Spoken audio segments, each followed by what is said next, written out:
और चले एक बड़ी खबर का रुख करेंगे रायपुर से। एक बड़ी खबर जहां पर रायपुर दक्षिण से आकाश शर्मा होंगे कांग्रेस के उम्मीदवार। देखिए बीजेपी ने अपने पत्ते पहले खोल दिए थे, सुनील सोनी को यहां पर उम्मीदवार बनाया, लेकिन कांग्रेस का इंतजार किया जा रहा था और ये बड़ी खबर सामने आ चुकी है रायपुर से, जहां पर आपको बता दें रायपुर दक्षिण से आकाश शर्मा होंगे कांग्रेस के उम्मीदवार। तो 13 नवंबर को यहां पर उपचुनाव होना है, 23 को रिजल्ट आना है और दोनों ही पार्टियों ने अपने अपने उम्मीदवारों को मैदान में उतार दिया है।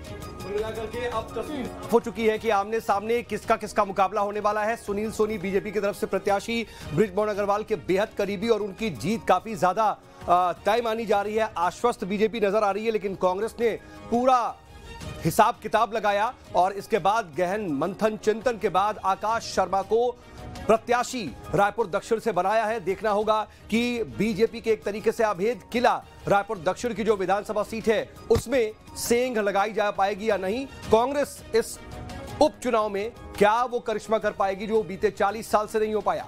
बिल्कुल, देखिए 8 बार के विधायक रहे हैं, जिस तरह से बृजमोहन अग्रवाल सांसद चुने गए हैं, भारतीय जनता पार्टी ने उन्हें मैदान में उतारा लोकसभा चुनाव में और ऐसे में ये सीट खाली हुई। लेकिन अब देखना होगा दिलचस्प बड़ा ये मुकाबला उपचुनाव में कि आखिरकार किसकी जीत होती है और किसको हार का सामना करना पड़ेगा। फिलहाल आपको बड़ी जानकारी दे दें, कांग्रेस ने भी अपने उम्मीदवार के नाम का ऐलान कर दिया है।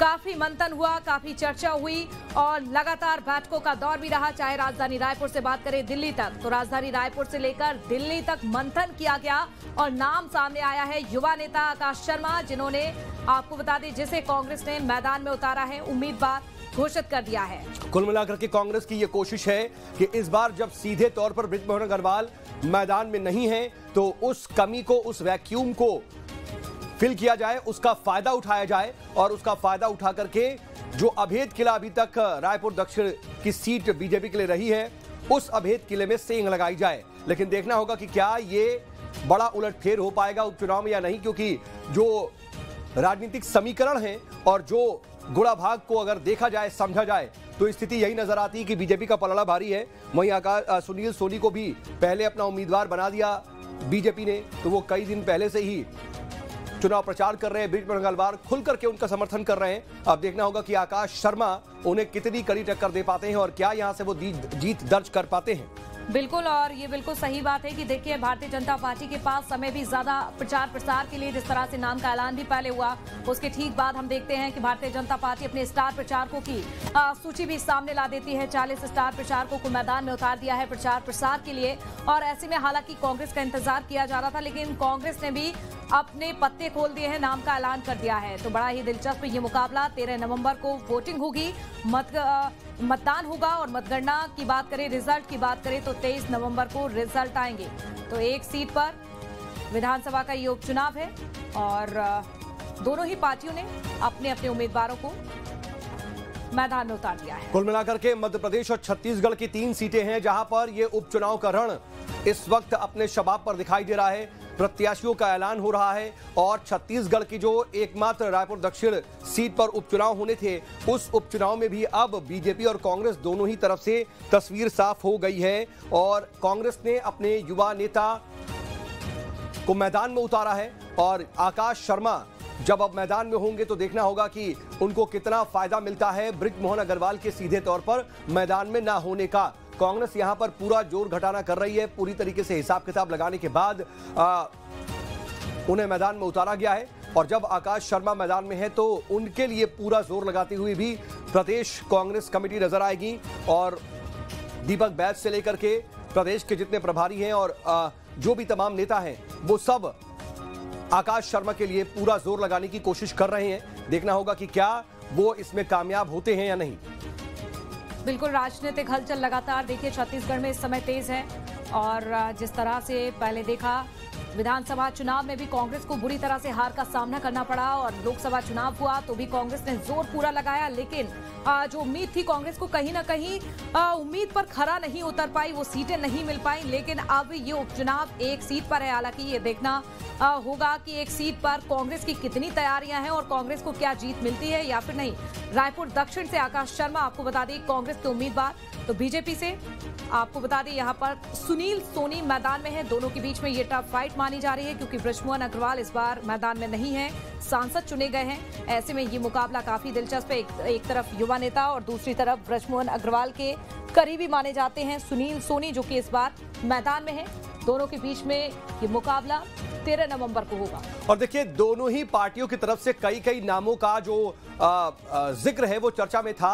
कई दावेदार नजर आ रहे थे और सुनील सोनी जब फाइनल हुए, सुनील सोनी का नाम बीजेपी की तरफ से अनाउंस किया गया तो उस वक्त ये तय माना गया कि बृजमोहन अग्रवाल की पसंद और उनकी रायशुमारी का ख्याल रखा गया। उनकी पसंद के मुताबिक उनके सबसे करीबी माने जाने वाले सुनील सोनी को ही मैदान में बीजेपी ने अपना प्रत्याशी घोषित किया। तो अब देखिए आपके सामने वो तस्वीर भी है, ये वही चेहरा है जो कांग्रेस की तरफ से मैदान में उतरेगा और आकाश शर्मा हैं, ये युवा नेता के तौर पर अपनी पहचान बना रहे हैं, तेजी से आगे बढ़ रहे हैं। अब ये देखना होगा कि इन्हें ये जो नई जिम्मेदारी दी जा रही है, इस जिम्मेदारी में क्या वो उतर पाएंगे, क्योंकि युवा कांग्रेस के अध्यक्ष हैं वो, और अब उन्हें मैदान में उतार करके एक अग्नि परीक्षा से उन्हें गुजरना होगा।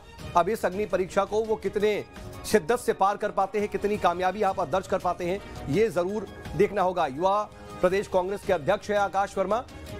अगर यूथ विंग के हिसाब से देखा जाए तो बड़ा चेहरा है, लेकिन युवा नेता है, उस हिसाब से अब देखना होगा कि दावेदारी तो मजबूत देने की कांग्रेस ने कोशिश की है, उसमें कामयाबी कितनी मिलती है। बिल्कुल। और देखिए यहाँ पर 3 से 4 नामों का जिक्र किया जाता। जब राजधानी रायपुर में चर्चा हुई, काफी मंथन हुआ कांग्रेस ने, लेकिन बात दिल्ली तक पहुंची, नाम फाइनल नहीं हो पाया। लेकिन अब देखिए आपको ये बड़ी जानकारी दे दे, कांग्रेस ने नाम का ऐलान कर दिया है। 13 नवंबर को यहाँ पर मतदान होंगे। अंकुश भी हमारे सहयोगी जुड़ चुके हैं। अंकुश, देखिए बीजेपी ने अपने पत्ते पहले ही खोल दिए थे, नाम का ऐलान कर दिया था, लेकिन अब कांग्रेस ने भी नाम का ऐलान कर दिया है। दोनों ही उम्मीदवार मैदान में है, किस तरह की हलचल?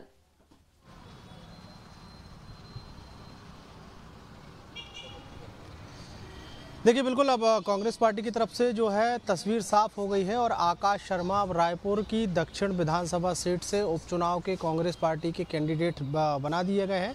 आकाश शर्मा और सुनील सोनी के बीच में सीधी टक्कर होते हुए यहाँ पर दिखाई देगी और रायपुर दक्षिण विधानसभा को लेकर अब जो ऊहा पुहा की जो स्थिति बनी हुई थी वो स्थिति अब साफ हो गई है और कांग्रेस पार्टी की तरफ से ये स्पष्ट कर दिया है कि आकाश शर्मा जो हैं वो अब रायपुर दक्षिण विधानसभा सीट से वहाँ से चुनाव लड़ते हुए नजर आएंगे। आकाश शर्मा का अगर पॉलिटिकल बैकग्राउंड देखा जाए तो बहुत ज़्यादा अनुभवी चेहरा तो नहीं कहेंगे, लेकिन युवा नेता हैं और जिस तरीके से कांग्रेस पार्टी में अभी वर्तमान में जो ट्रेंड चल रहा है, जैसे युवाओं को मौका देना, युवाओं को आगे लाना, उस ट्रेंड के हिसाब से आकाश शर्मा को सही पाया गया है, इसलिए उनको रायपुर दक्षिण विधानसभा सीट से चुनावी उम्मीदवार बनाया है। आकाश शर्मा प्रदेश युवा कांग्रेस के जो है प्रदेश अध्यक्ष हैं और जितने भी विपक्ष में रहते हुए जितने भी आंदोलन, धरना, प्रदर्शन और सत्ता पक्ष का जो विरोध का जो जितने भी कार्यक्रम बनते हैं उसमें आकाश शर्मा कहीं ना कहीं महत्वपूर्ण भूमिका निभाते हुए नजर आते हैं और उस महत्वपूर्ण भूमिका को देखते हुए उनका जो संघर्ष रहा है, उसका नतीजा ये रहा है कि पार्टी ने उनके ऊपर भरोसा जताया है और ये बता दिया है कि दक्षिण विधानसभा सीट से कांग्रेस पार्टी की तरफ से जिताऊ कैंडिडेट आकाश शर्मा हो सकते हैं। अब जिताऊ कैंडिडेट कांग्रेस पार्टी को लगता है, इसलिए आकाश शर्मा के ऊपर दांव खेला गया है। लेकिन अगर दक्षिण विधानसभा के राजनीतिक समीकरण को अगर समझें तो काफ़ी महत्वपूर्ण राजनीतिक समीकरण ये पूरा हो जाता है बीजेपी के पक्ष में। 2008 से ये दक्षिण विधानसभा सीट अस्तित्व में आई और 2008 से लेकर अब तक भारतीय जनता पार्टी के कैंडिडेट यहाँ से जीतते आए हैं। हालांकि बहुत ज़्यादा कैंडिडेट को यहाँ पर मौका नहीं मिला है चुनाव लड़ने का, लेकिन अगर केवल बीजेपी के बृजमोहन अग्रवाल की बात करें तो लगातार यहाँ से चुनाव जीतते नजर आए हैं। 2008 में जब ये सीट अस्तित्व में आई तो उस सीट के अस्तित्व में आने के पहले से ही पूर्व मंत्री और वर्तमान के सांसद बृजमोहन अग्रवाल उस सीट से चुनावी मैदान में रहे हैं और लगातार वो वहाँ से चुनाव जीतते नजर आए हैं। अगर हम बात करें तो भारतीय जनता पार्टी की सरकार के अलावा जब कांग्रेस पार्टी की सरकार रही है छत्तीसगढ़ में, उस दौरान भी दक्षिण विधानसभा सीट कांग्रेस पार्टी जीत नहीं पाई है। कांग्रेस पार्टी बिल्कुल ठीक कह रहे हैं आप। तो ये समीकरण जो है, जो समीकरण उनको समझना बहुत जरूरी है कि बीजेपी के पक्ष में यहां पर समीकरण रहा, यहां पर कोई जातीय समीकरण का बहुत ज्यादा जोर नजर नहीं आता है। बृजमोहन अग्रवाल का एक छत्र राज कहा जाए इस सीट पर रहा है तो गलत नहीं होगा, लेकिन अब आकाश शर्मा को जब मैदान में उतारा गया है, सारा जो गणित है वो बिठाने के बाद एक मजबूत चेहरा उतारने की कोशिश, लेकिन देखना होगा कि मैदान में कितनी टक्कर दे पाते हैं। बहुत शुक्रिया अंकुश, तमाम जानकारी के लिए आपका आप नजर बना रखिएगा, आगे भी आपसे अपडेट के लिए जुड़ेंगे।